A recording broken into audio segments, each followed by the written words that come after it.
Congress BRS రెండు పార్టీలు కూడా నేను తిట్టినట్టు చేస్తా నువ్వు కొట్టినట్టు చేయని విషయాలని డైవర్ట్ చేస్తూ రాష్ట్ర వ్యాప్తంగా ఉన్నటువంటి విద్యార్థులంతా ఫీజు రియంబర్స్మెంట్ కోసం రోడ్లెక్కి సంతకాల సేకరణ చేసి గొడవ చేస్తూ ఉంటే ఫీజు రియంబర్స్మెంట్ చేయాల్సినటువంటి ప్రభుత్వం విషయాన్ని పక్కదారి పట్టించినందుకు ఒక ఆయన క్షుద్ర పూజలు అంటాడు, ఇంకొక ఆయన చర్చకు వస్తామా అంటాడు, ఇంకొక ఆయన తొడలు కొడతామంటారు.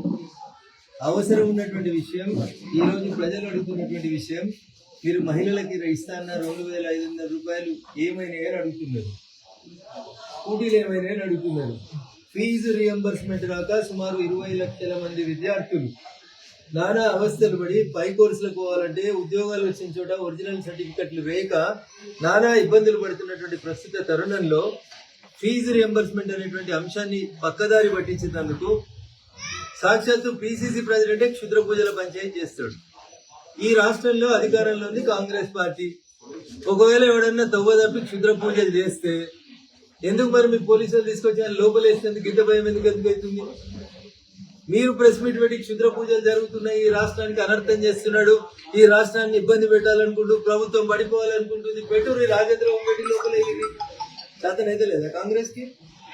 కార్ల కేసు అట్లా ఇడిచి పెడితే, కాళేశ్వరం ఇట్లా ఇడిచి పెడితే, ఉత్తగా నువ్వు కొట్టినట్టు చేయి నేను తిట్టినట్టు చేస్తా, ఇట్లే ఒకరినొకరు తిట్టుకొని నటించుకున్నాడు తప్ప నిజాయితీగా ప్రజా సమస్యల పరిష్కారం పట్ల టీఆర్ఎస్ కు చిత్తశుద్ధి లేదు, ప్రజలకు ఇచ్చినటువంటి హామీలు నెరవేర్చాలనేటువంటి ఆలోచన రాష్ట్ర ప్రభుత్వానికి లేదు. ఎంతసేపు మీడియాలో కవరేజ్ ఎట్లా తీసుకోవాలి, ఎట్లా ఒకరిని ఒకరు తిట్టినట్టు చేసి ఫస్ట్ పేజీలో కవరేజీల కోసం ప్రయత్నం తప్ప నిజంగా నిజాయితీ ఉంటే రాష్ట్ర ప్రభుత్వానికి ఫీజు రియంబర్స్మెంట్ విషయం లోపల మీ చిత్తశుద్ధి ఏందో చెప్పుంది. ఒక శ్వేతపత్రం రిలీజ్ చేయండి, ఎంతమంది విద్యార్థులకి ఎంత బాకీ ఉన్నారు దాన్ని రిలీజ్ చేయండి.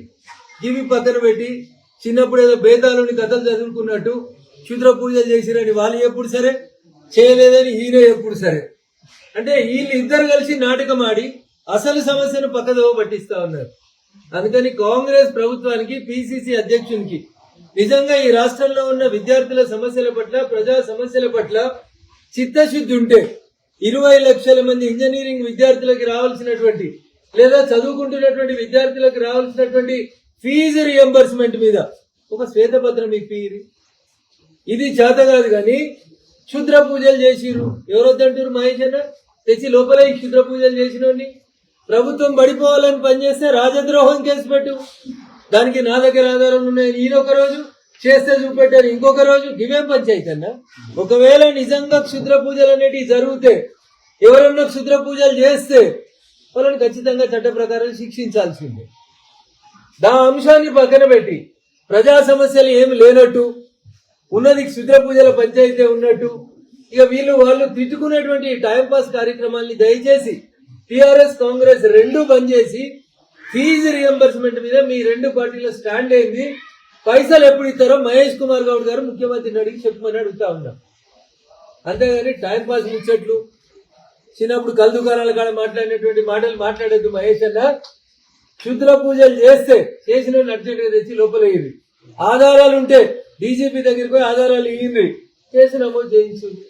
దానికి రోజు ఇచ్చుకోవడం ఎందుకు, టైం వేస్ట్ చేసినందుకు, పేపర్లలో ఫస్ట్ పేజీలో జాగాలు ఎందుకు కబ్జా చేసుకోవాలి?